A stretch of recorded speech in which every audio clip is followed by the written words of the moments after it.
Okay.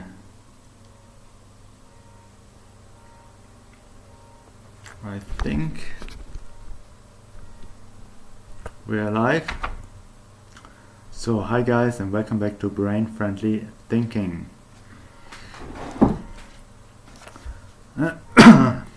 Apologies. And it's 12:02. It's the time for another YouTube live stream. This time with fixed camera, I hope. I still think it's a tiny little bit darker than usual, but it's almost back. Okay, so let's see what we're going to do today. As with the last two live streams, this is not scripted. I only have a very rough idea what I'm going to do. And now we might be back to, I don't know, maybe the sound is a little bit better, but I still need to play around with the microphone. Okay, good. So what I've done over the last two times is to get into robotics and neuroscience and what it is that I think neuroscience can bring to robotics, and how we can potentially build better adaptive robots or improve adaptive robots using bio-inspired engineering. And I'm going to continue on this quest. Not today, but next time. Well, let's start somewhere else. So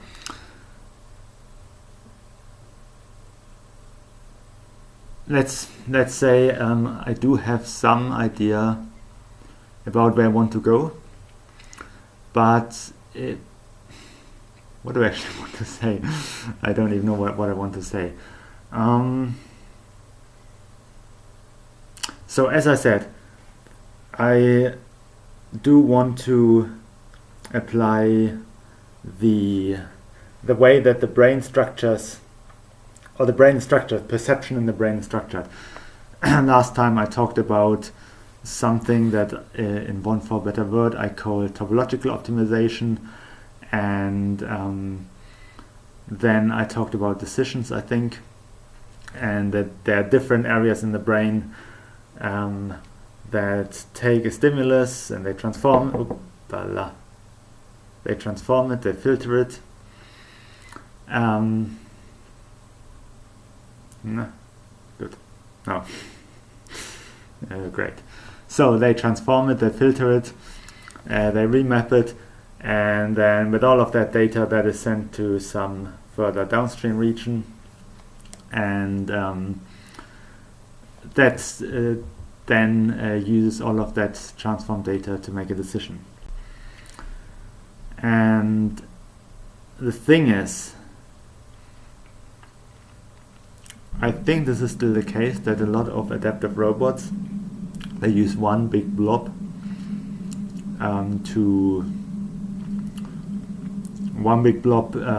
between inputs and outputs with a deep neural network.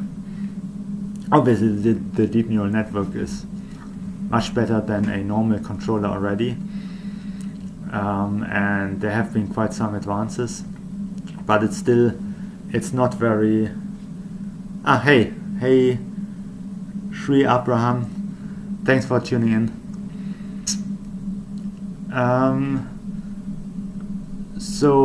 But essentially it's still not as good as it could be.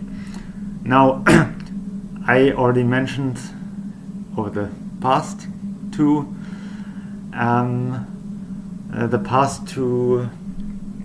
streams, as well as right now, that several times I said I think this is what's the case. So eventually, and this is what I'm going to do for next time, I will need to do more literature research. and then combine all of that together. I've done a lot of literature research about how the brain structure works, and I showed you all the Zettels last time. Of course, it's not everything.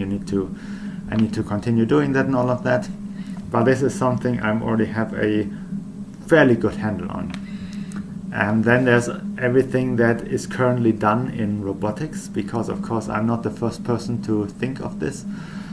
I had a quick look in the literature already, and I know there are some other papers that already propose that, so it will be interesting to see what exactly they propose, how it compares to my ideas, to see the gaps, to see what works, what doesn't work, and then improve my ideas on that until they get to the point where I can implement something and try something out.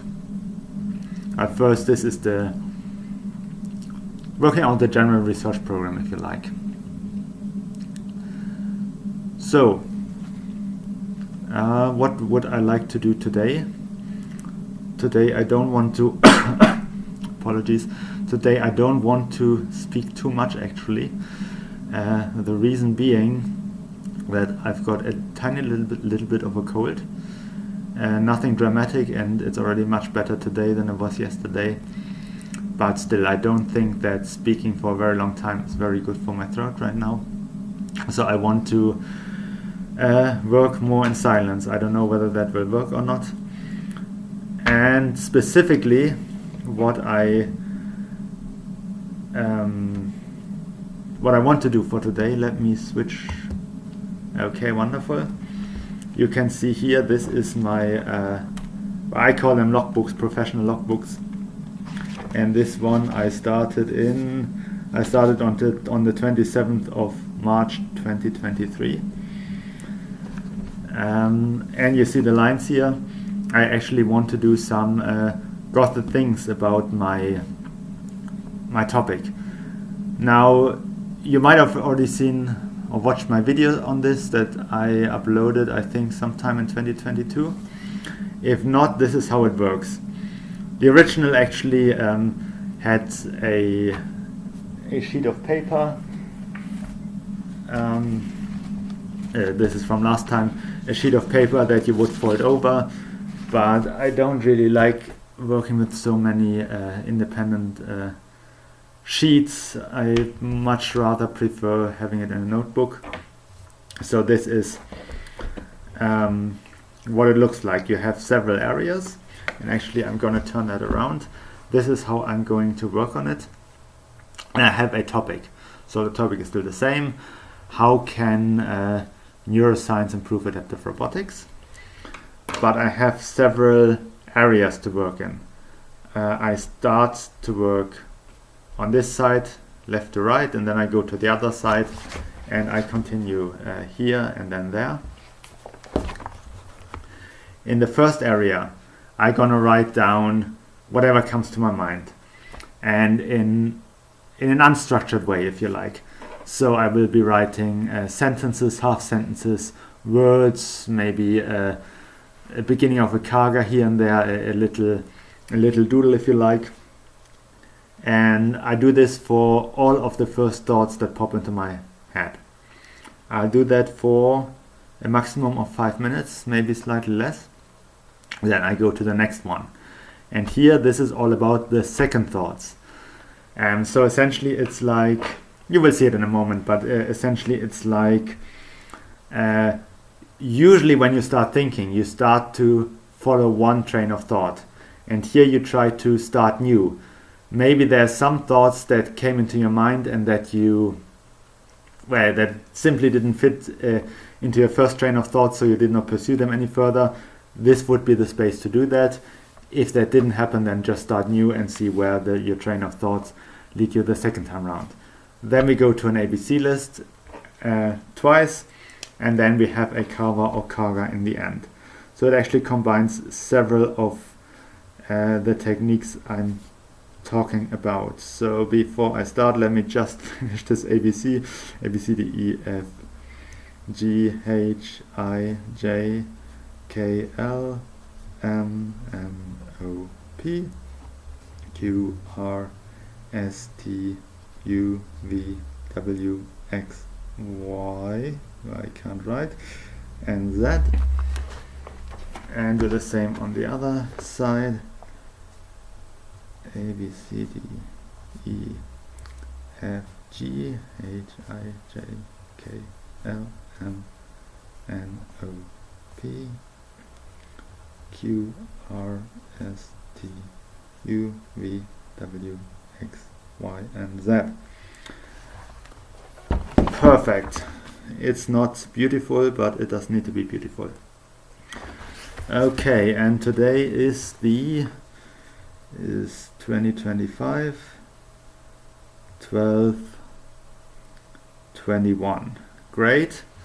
The topic is, as I said, what's the actual topic I want to think about? I don't want to make the topic simply what can neuroscience or what can robotics learn from neuroscience, but let's make it a bit more concrete. I hope you can see that. Yes. Let's make it a little bit more concrete and say it should be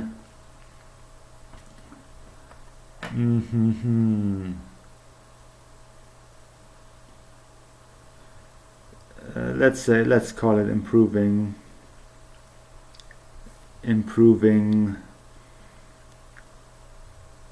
perception in adaptive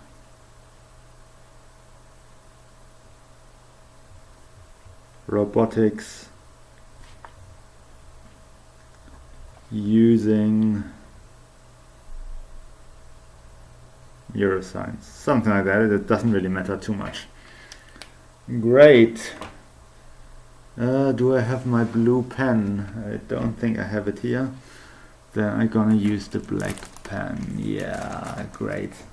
I thought I had put it somewhere near.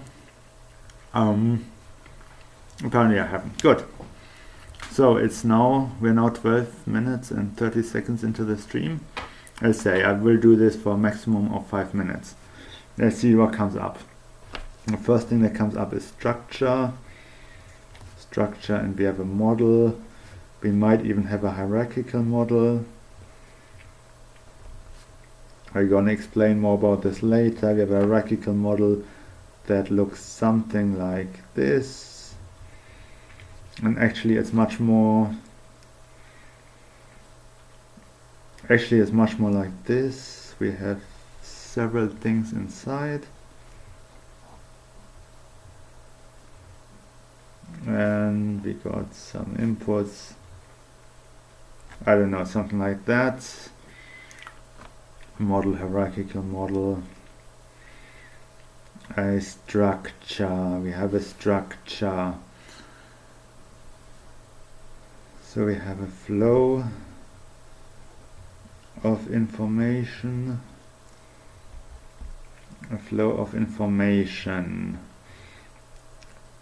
That includes transformation, filtering,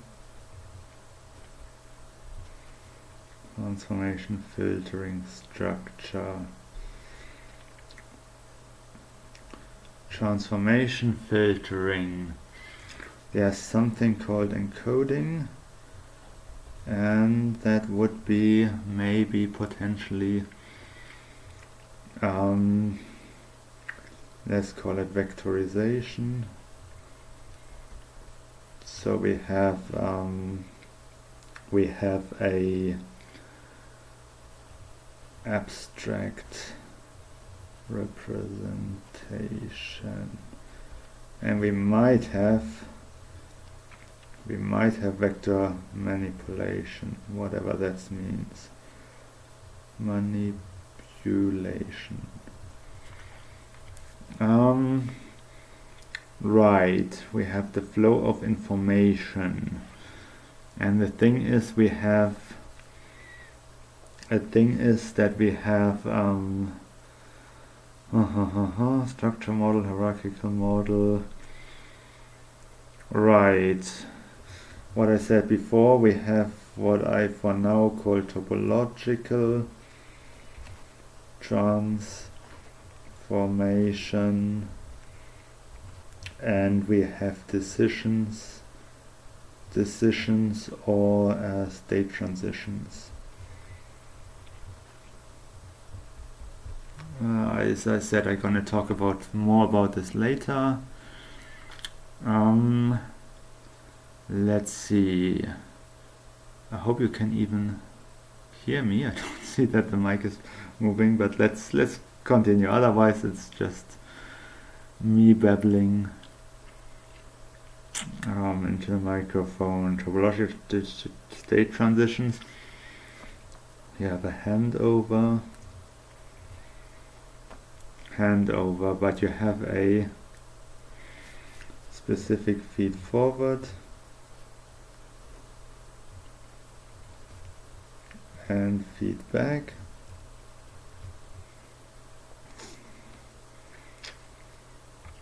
So you have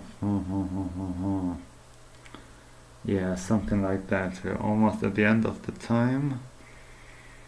Encoding, handover structure.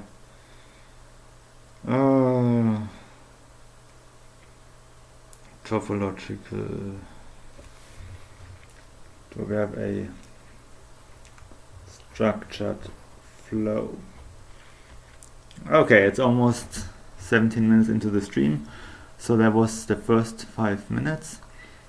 Let's now go to the second 5 minutes, and actually there was an idea that, or a thought that I sort of, not really suppressed, that's the wrong word, but that I couldn't follow up on, and that had to do with the structure and the modeling.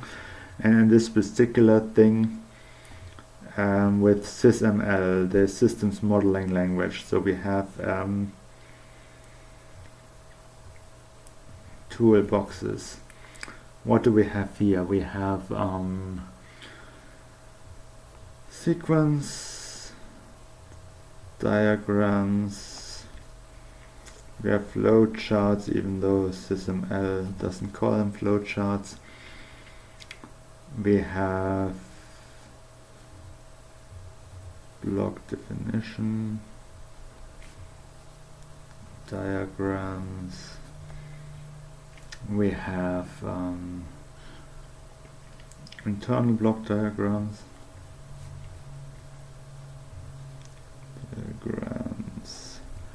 and all of that enables us modeling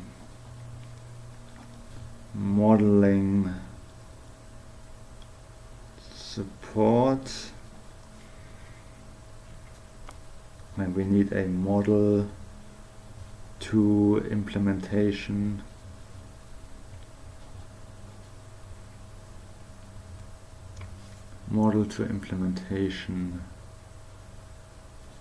path. So sequence diagrams, we have toolboxes. They are for exploration,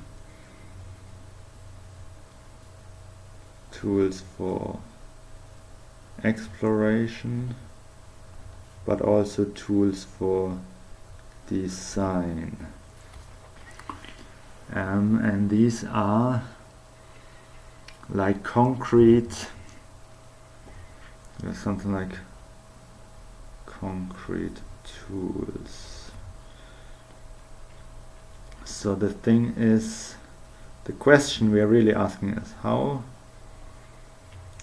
do we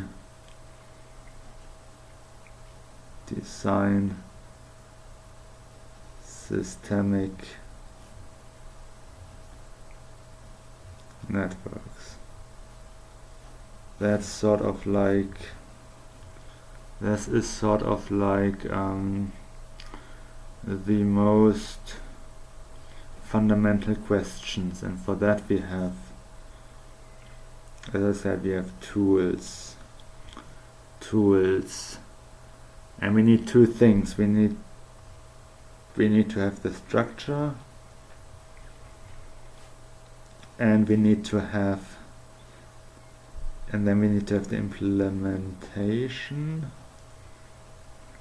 I'm always going over the same couple of words again and again and again. Do we have other things other than sysml? Sysml of course comes from UML. We do have requirements, of course, but they are a completely different thing. We have performance.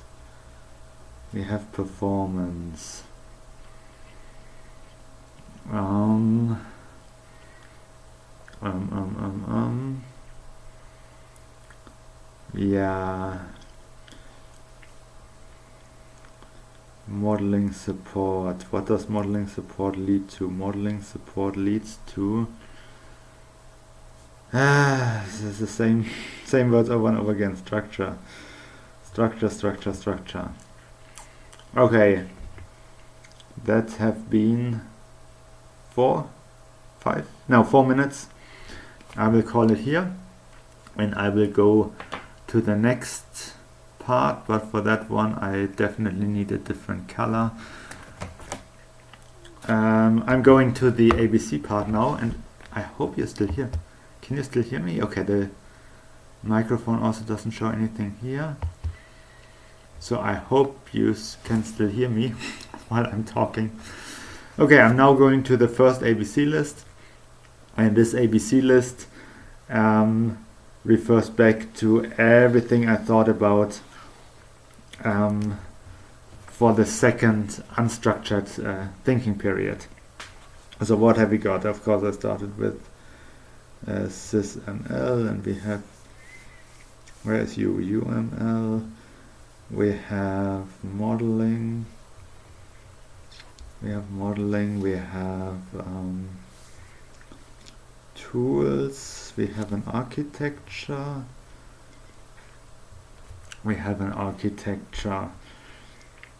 we need simulation,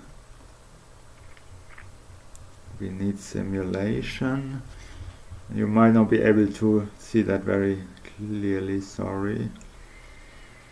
We have simulations, and I will only do this for 3 minutes, by the way. We have implementation. I also mentioned requirements. We have requirements. We have design.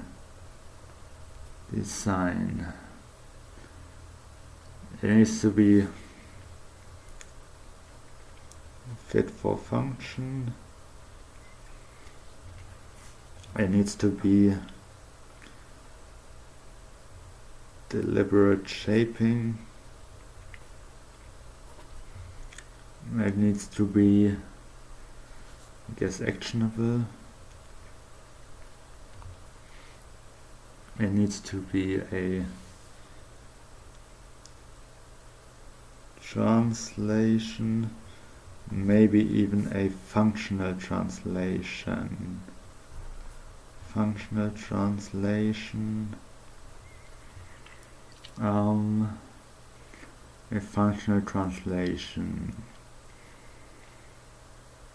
And at the end we want to get a product.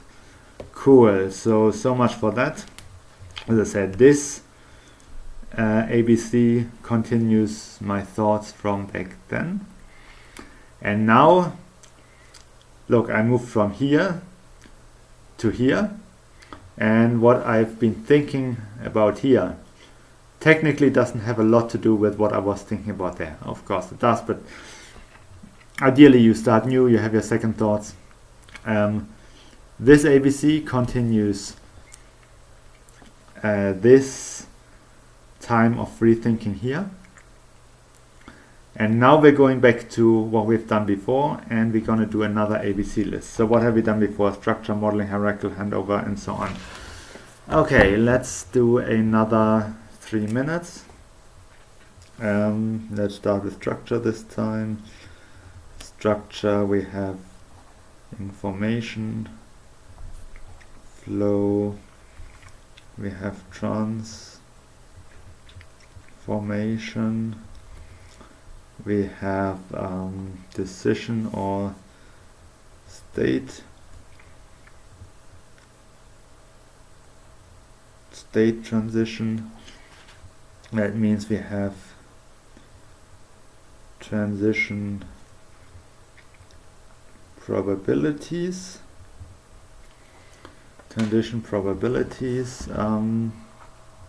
What else have we got?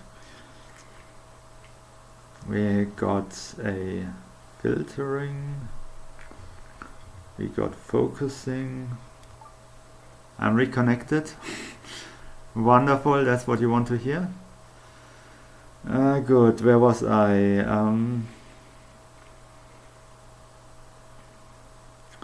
We have perception. We really have a stimulus. I'm running out of... let's call it external stimulus. You do have a model. You have an internal model. You have probabilities. I hope you can hear me again. Sorry that I dropped for a moment. There was a signal issue. Great. Probabilities. There was something else I wanted to... There is a external stimulus, but there's also a real world. There's a measuring error. Okay, great. Those were 3 minutes roughly. Now the last one is for CaWa or CaGa, but actually before I do that, let me go back and see what I actually got. So as this turns out, this is about two fundamentally different perspectives on the whole matter. And the first perspective is I continued thinking what I had started thinking over the past 2 live streams, and that is really how can neuroscience model perception. And for that we use a hierarchical model. What we really have is, and I'm always coming back to touch simply because this is what I'm most familiar with, but what we really have is we have a real world object. Just see, thank you. I need to close that. We have a real world object, but let's just imagine I can't see that because we're currently only interested in touch. It's actually the same with vision as well. Why am I even restricting that? So we have a real world object, but that's the problem always with measuring. You can't, this is a bit philosophical I guess, but you don't really, you interact with a real object, but only on certain points. So I can't touch this object in its entirety. Even if it's a smaller object, if it's just a cap, it's, I don't know. Essentially what it is that you have certain indications. There will be some, you will potentially only measure part of the object, or potentially you will measure the whole object, but not immediately. If I go along this pen to find out its shape, then I still need to remember what I felt when I'm back here at the end, and I need to remember what I felt back here, what I felt back here, and so on and so forth, all the way up to here. Because if I only ever take the instant in time that I currently have, then I only get a very small picture of reality. Even with vision, You might think, well, vision I can take in much more of this pen. But really you can't see the whole pen at the same time. You only see one side. If you want to see more of the pen, you have to turn it around. And also then when your gaze is back here, you still need to remember what it was back here and back here and back here. And everything together needs to be then, it essentially needs to be combined. It needs to be fused into an inner model of that object, if you like. And a pen is not really a good example because it's such an everyday object. We don't even realize anymore that we need to do some work to identify it. But imagine there are these type of games. Sorry, let me just switch to my talking head so you can see more of me. But there are these type of games where there is an object in a box. You can't look inside the box. You have to put your hand inside the box, and then you feel, and you need to say, well, what could this object possibly be? And if you do that, you really realize that there is a whole lot of identification involved. You essentially need to combine all your all of the stimuli together to know what object you're interacting with. And also, if you want to grip it or interact with it in any way. Let me switch back here. If you want to interact with it in any way, if you want to hold it, you need to have an internal model of how to actually manipulate or how to interact with this object. Again, a pen is not a good example, simply for the reason that we are so used to it.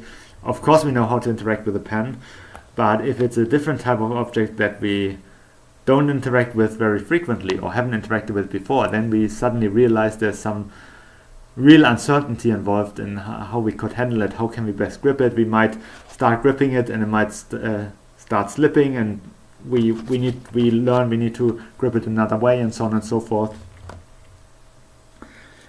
And to do all of that, you essentially take the information and you flow it through your system. This is like the first thing that I was thinking about. So we have the structure. The structure I was thinking about is the physical but also the functional structure in the brain.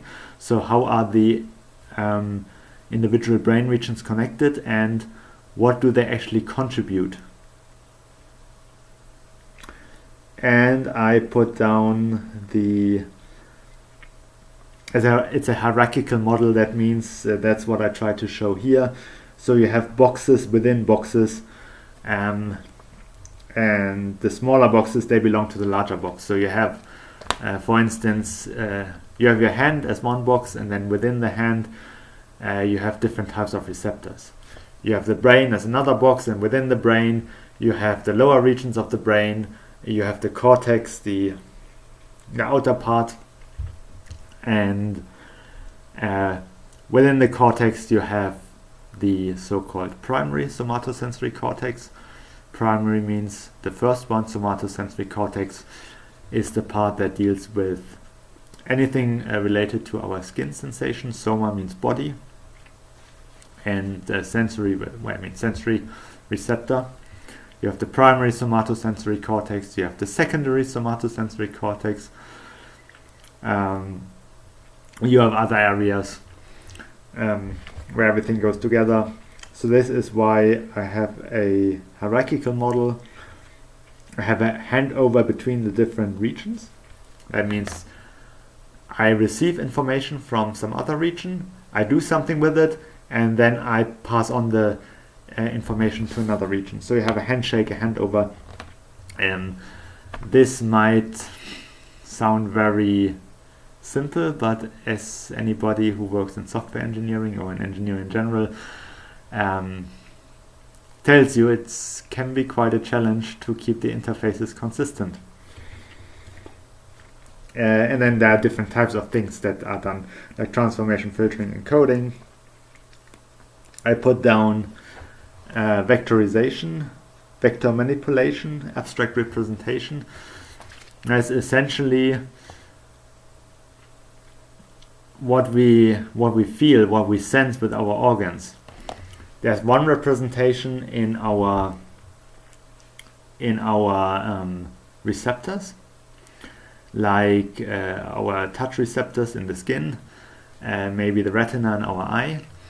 But then further down the line, we get to a point where that information is taken and it's transformed into an abstract representation. I know what I mean. And if you know anything, or not anything, if you know something about AI, about large language models, you might also know what I mean. But maybe we should start here. So if I go this area now, let's start with a CaGa.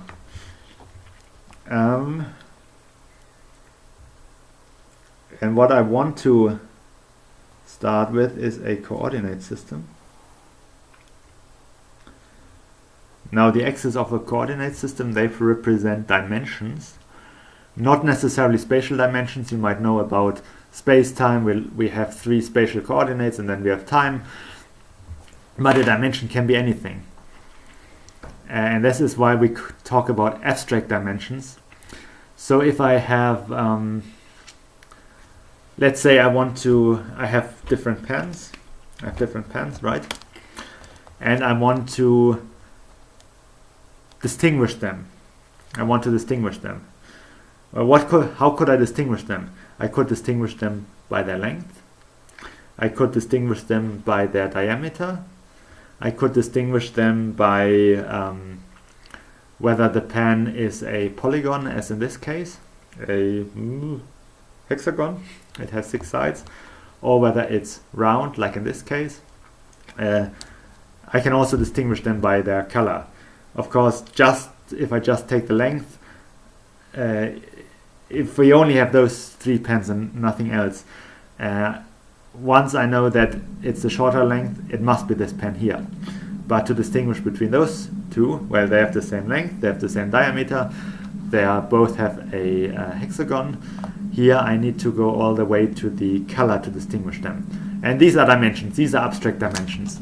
Or let's say these are dimensions, these are not abstract dimensions, these are concrete dimensions. I can actually name the dimensions. An abstract dimension means I can no longer name them. I don't know what they physically represent. They don't represent anything physically. They are just an abstract way of distinguishing between different things. And if I'm going back to touch, the things can of course be pens. They can be rulers. They can be the book. They can be my finger, they can be anything I can touch. They can even be this cup here.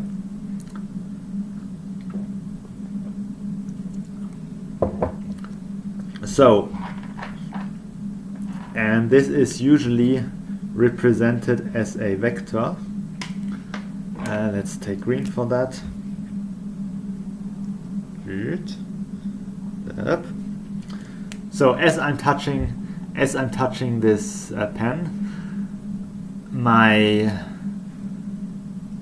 the sensors, the receptors in my skin, they send a certain signal. That is one type of vector. But then further downstream in later brain areas, that signal from different skin receptors is taken together, and it might also be combined with other signals we get from other brain areas. And it might also be connected with signals we activate from memory, and all of that is taken into account. Well, I can't really say the brain stores it in a certain vector representation. That is more of a model for us to understand what's going on. But essentially, we have a population of neurons firing, and this very specific combination of those neurons firing, they are the representation of this stimulus. Cool, and then if you have that, if I draw a second arrow here, can you see that? You can just about. So we have one object represented by one vector, by one arrow, and a second object represented by a second arrow or vector, and then you can do vector manipulation. Let's say the green one here, the lower one, this is the one that I'm actually feeling, and the orange one here, the upper one, this is a vector from memory. I've touched pens before. Of course, they always feel slightly different because the way they look, how big they are, how I grip them, all of these things vary. But I can now compare this vector to other vectors I have. This is like a, let's call it a, let's say a a stereotypical representation of a pen.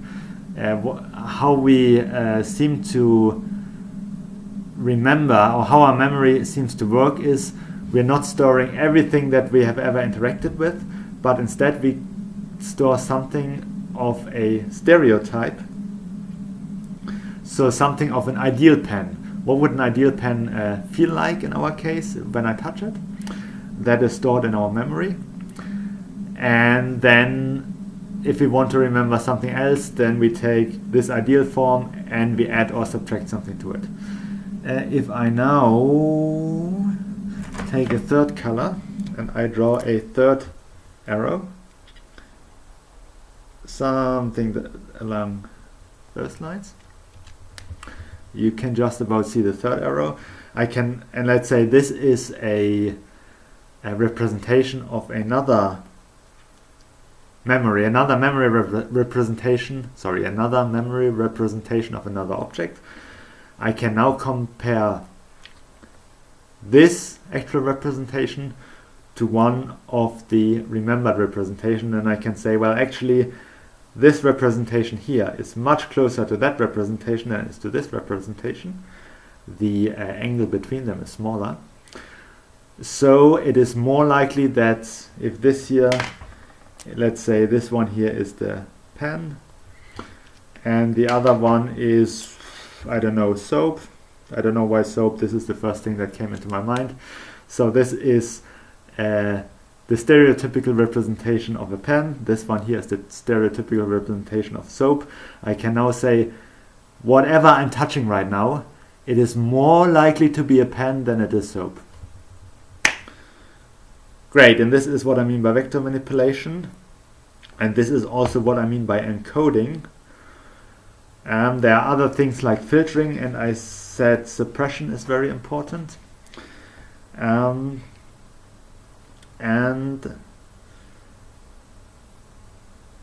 yes, so filtering happens before or after, and the suppression, essentially that means, you see, we feel a lot of things all the time.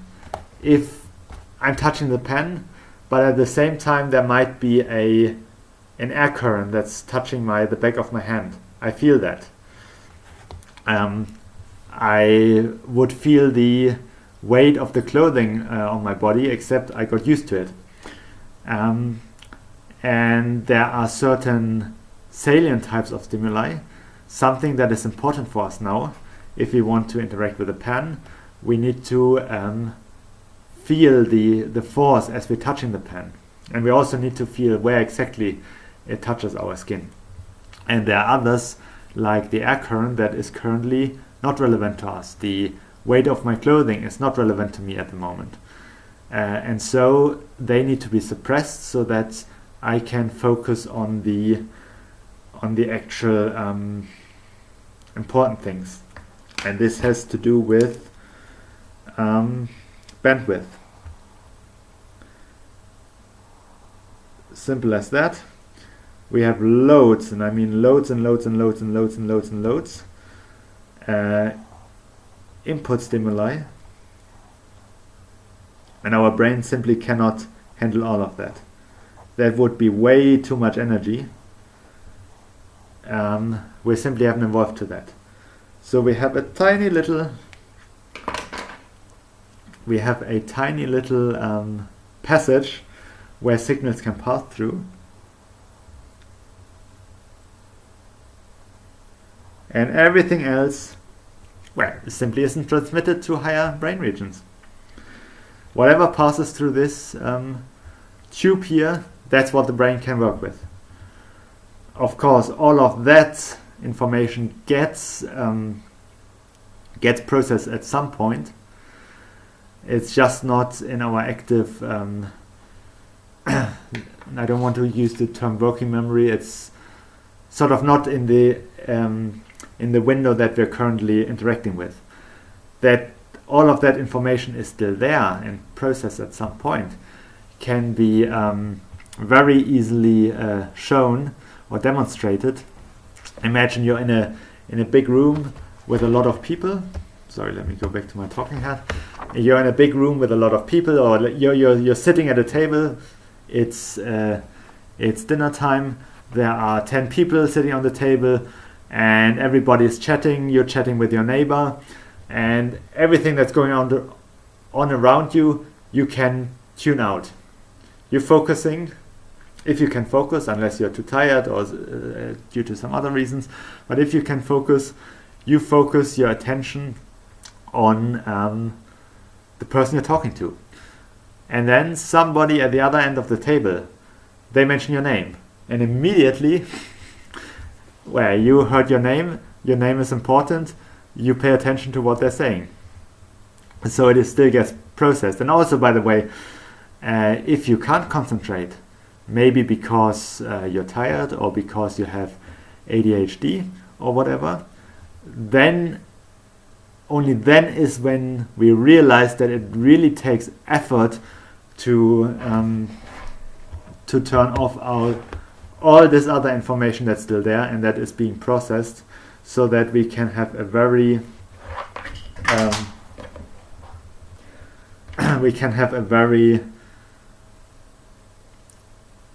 small amount of the data to actually focus on. So this is filtering explained and encoding, well, and transformation. By the way, actually, I think this encoding, and I'm really using a metaphor here with the vectors, because that's how we can best understand it as humans. Well, it's not only a metaphor. You can also do simulated with vectors, and it's more than your everyday metaphor. You can actually use it to model things. You can measure. You can use it to make predictions, and you can test those predictions. So it's not just a metaphor. I shouldn't say that. But anyway, this vectorization, representing it in arbitrary vectors, this is also a way to reduce the bandwidth. Because if it takes, I don't know, let's just give a number. Let's say it takes 100 of my receptors in the skin are firing as I touch the pen. If you in the end just have 10 neurons firing and still encoding the same signal, that's already a bandwidth reduction. That already means that you have a 10-to-1 reduction in bandwidth, ideally without well, you can never say without any loss, I guess, but with a very little loss.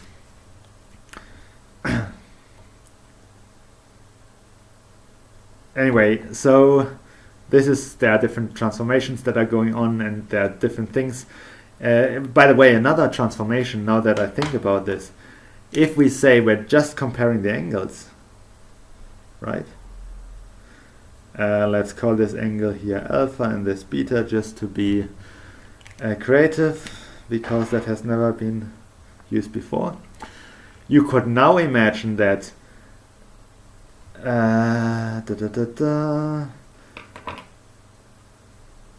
Right, so let's start here. You have your receptors.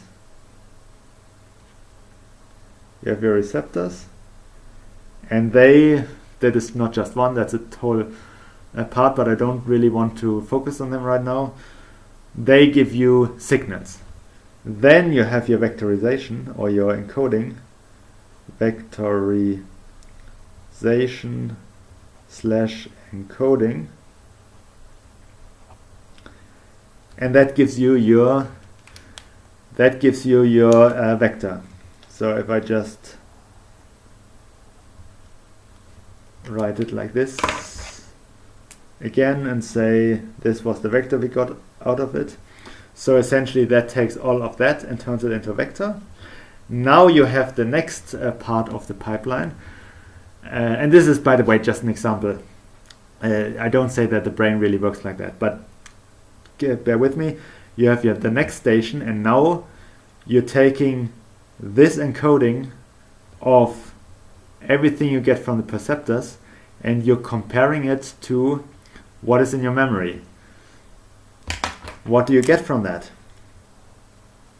Well, what you get from that is another vector, actually.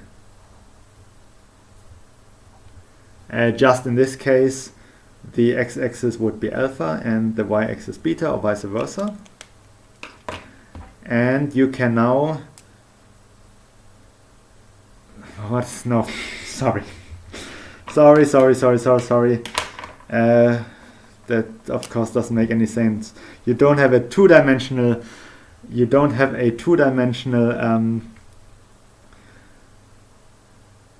coordinate system. You only have a one-dimensional coordinate system. And here you have you have a magnitude, essentially. Magnitude, yeah, you see that's what's happening when you're thinking. You have a magnitude of the vector, and now you can, and of course I use black here. Let me use some more colors. Apologies if you have some color deficiency. But I will use colors as well as letters. So let's say alpha is this purple here, and then beta is red, and you can say, let's say beta is the larger vector. But so essentially I would need to draw it on the black, but you can't see it very well, so I draw it up here. This one would be beta. That's a bit small, sorry. And this one here would be alpha. And now you have an even more reduced representation of this comparison, which is a representation. You see what's going on? So these are transformations you're doing. You're not taking any decisions right now, you're just transforming. Okay, so this is everything I thought about in the first part of this Ghoethe Think. And what did I think about in the second one? The first one is all about understanding how the brain works. The second one is about, so let me write this down, understanding. And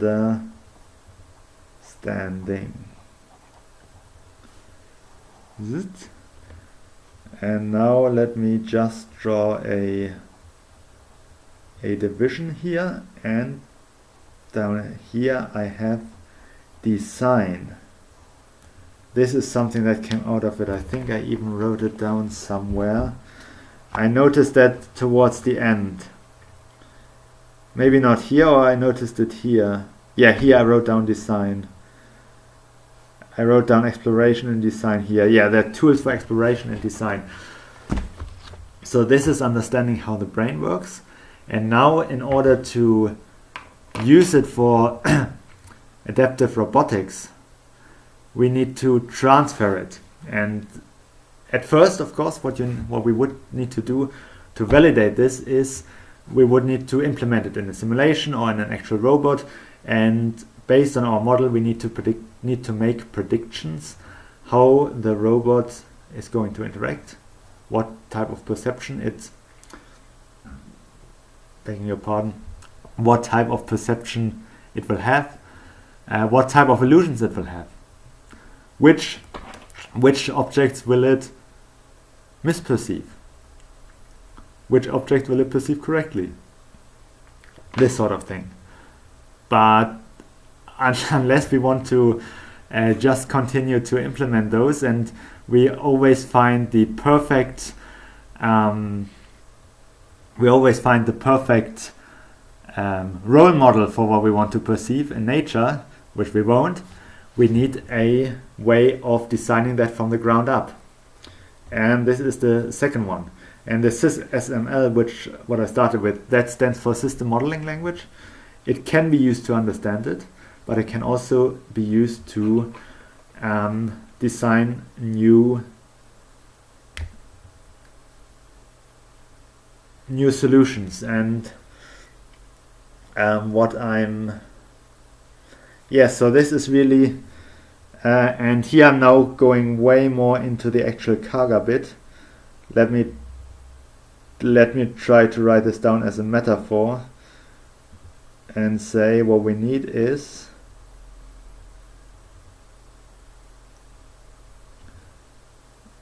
we need a toolbox. Yeah? Is that something of is that a toolbox? This is supposed to be a toolbox. So we need certain tools, let's say a spanner for instance, or a wrench if you're from America.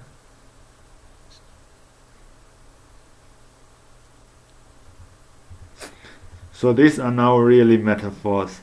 We need the spanners, we need the hammers that help us to shape the design. Actually, now that I started with that, let me do a CaWa as well. Tools. I want to do a CaWa on tools. Right. I'm not sure whether this will be too small or what. Really, what do I want for tools? Tools, they have a very specific purpose. I don't have P for purpose. They are guidance. I don't have G for guidance, but I have L for guideline. I'm not sure whether I like guideline in this context. Let's say they provide a guideline. Of course, a guideline also has a specific, can you even read that? Sort of. Has a very specific meaning in engineering. Still, it is like a guideline. It acts like a guide. Tools. The tools are for thinking, but it's more than thinking, or not more than thinking. It's a specific type of thinking. It's a what do they provide, the tools really? They help you to plan, I guess. They help you to plan. I don't have a P for plan. They provide a layout. They provide a layout. They help you to break the task down. So we have a task, definitely.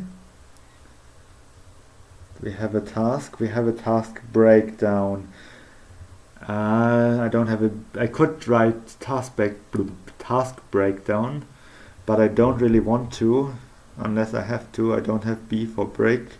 I don't have D for down. I don't have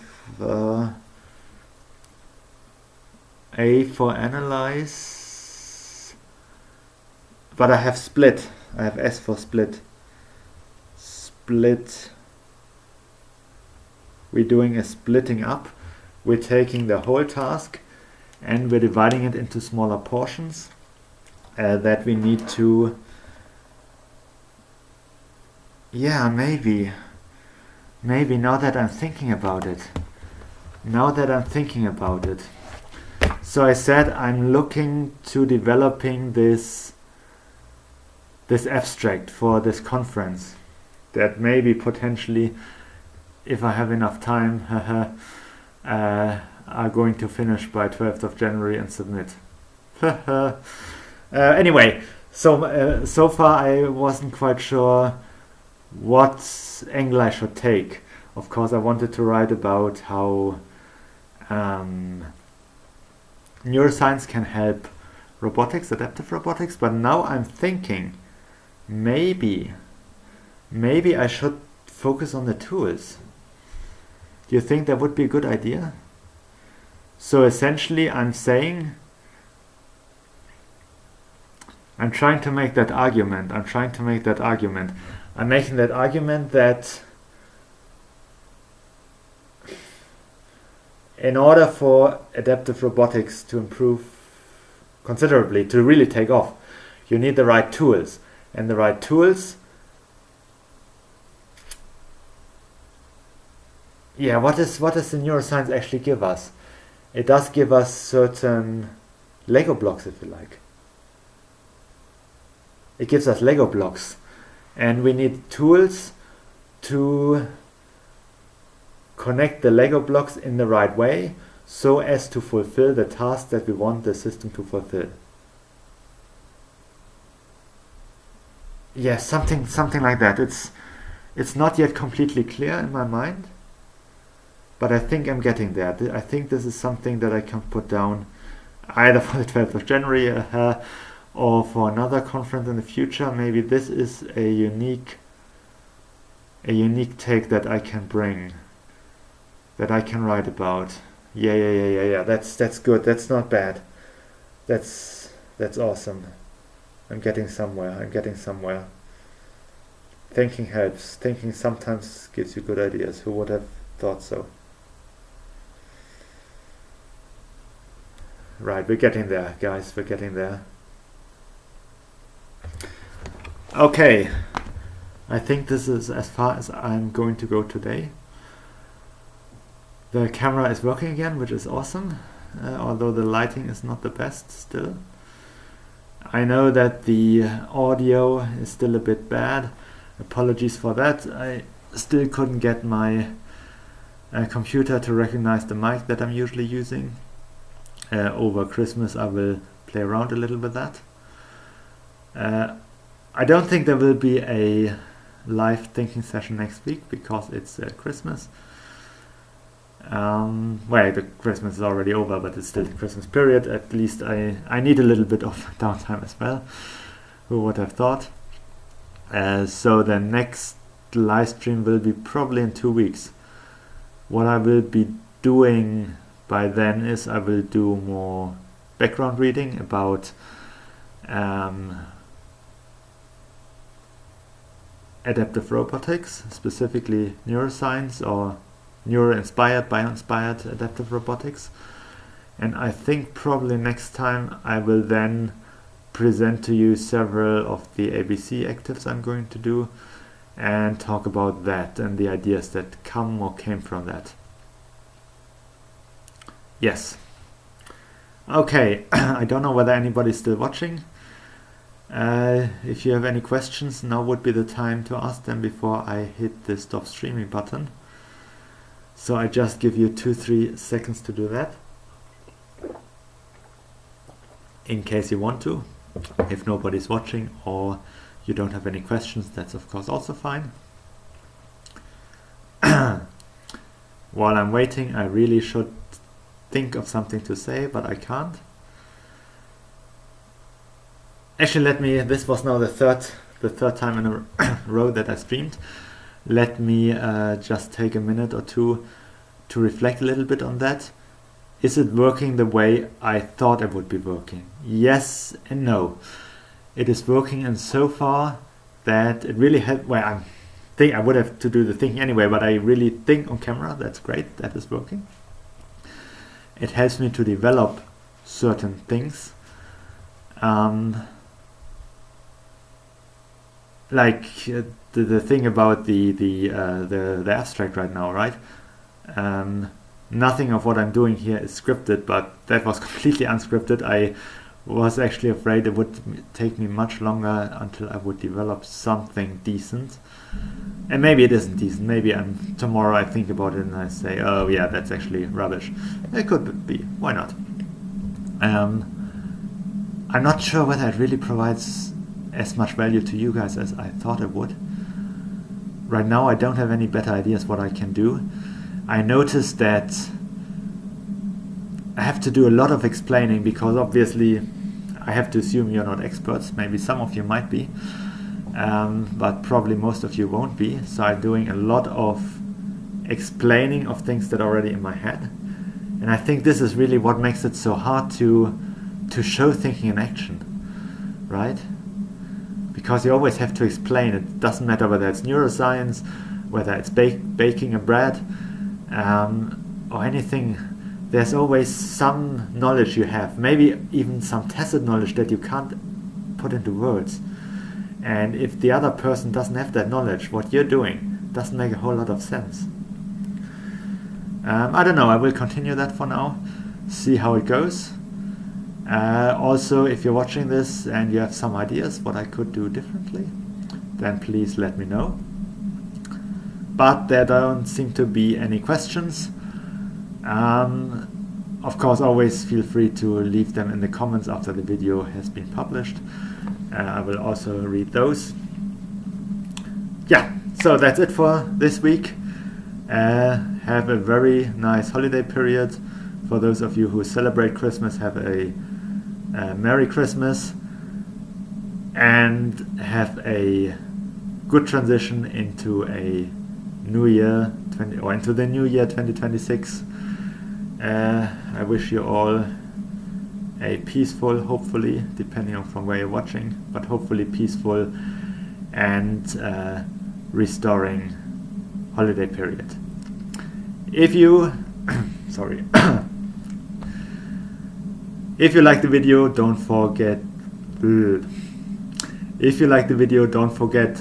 to give the like button a high five. Consider subscribing if you haven't already, and until next time, keep thinking.